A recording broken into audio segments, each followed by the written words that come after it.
Samajwadi party को इसका खंडन करना चाहिए और समाजवादी पार्टी को इसको बाहर निकाल देना चाहिए बाहर। या यहां बुलाइए सम्मेलन में, उत्तर प्रदेश तो ऐसे लोगों का उपचार करने में बहुत देरी नहीं करता है।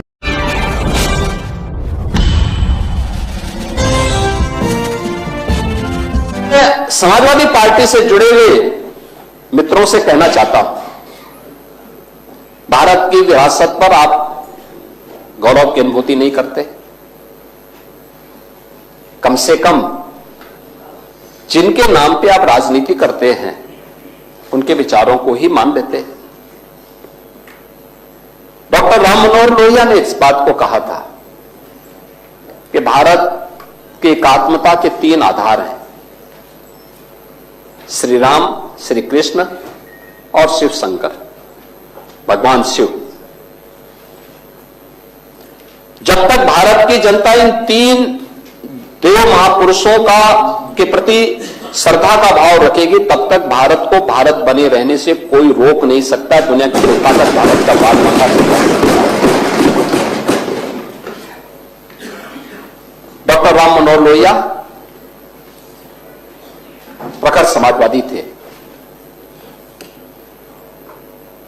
वे हमारी विचारधारा से जुड़े हुए नहीं थे, हां कांग्रेस के विरोधी थे, अपने मुद्दों पर लड़ते थे।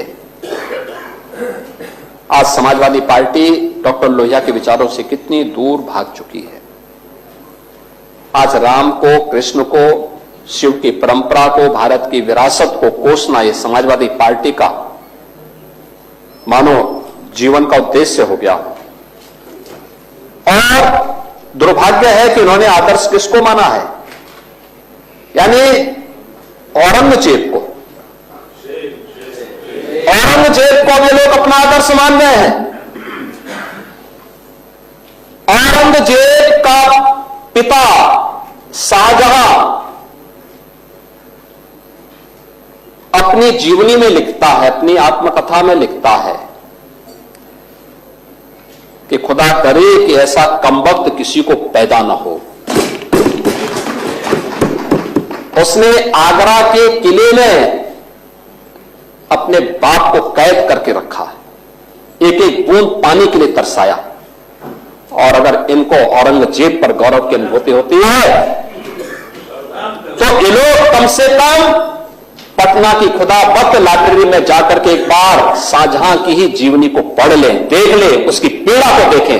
हां, जिनका आचरण औरंगजेब जैसा है वे लोग औरंगजेब पर गौरव की अनुभूति करें, लेकिन भारत को कम से कम इस पर न करें। और समाजवादी पार्टी को इसका जवाब देना चाहिए।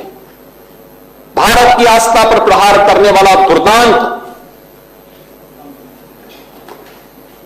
धर्मांत, क्रूर शासक, उसको समाजवादी पार्टी आदर्श मानती है। जो भारत को रौंदने के लिए आया था, जजिया कर लगा रहा था, भारत का इस्लामीकरण कर रहा था, कोई सभ्य मुसलमान भी अपने पुत्र का नाम औरंगजेब नहीं रखता, क्योंकि इसे मालूम है यथा नाम तथा काम। अगर ऐसा नाम रखेंगे तो फिर एक एक बूंद पानी के लिए तरसना पड़ेगा। और शाहजहां ने भी अपनी जीवनी में लिखा है, उन्होंने कहा है कि औरंगजेब को कोसते हुए उसने लिखा कि तुमसे अच्छा तो ये हिंदू है जो जीते जी तो अपने बुजुर्ग मां बाप की सेवा करता है, मरने के बाद श्राद्ध तर्पण के माध्यम से वर्ष में एक बार उन्हें जल देता है। तुम तो मुझे एक एक बूंद पानी के लिए तरसा दिए हो। अब समाजवादी पार्टी यह तय करे, ये पटना की खुदाबख्त ये समाजवादी पार्टी का नेता, आपका विधायक घोषणा करो ना, उस कमबख्त को निकालो पार्टी से और उसको एक बार यूपी भेज दीजिए, बाकी उपचार हम अपने आप करवा लेंगे। जो व्यक्ति छत्रपति शिवाजी महाराज की परंपरा पर गौरव की अनुभूति करने की बजाय लज्जा महसूस कर रहा हो और औरंगजेब को अपना नायक मान रहा हो, क्या उसको भारत के अंदर रहने का अधिकार होना चाहिए क्या? और समाजवादी पार्टी को इसका जवाब देना चाहिए। एक तरफ आप कुंभ को कोसते रहे और दूसरी तरफ औरंगजेब जैसे दुष्ट और क्रूर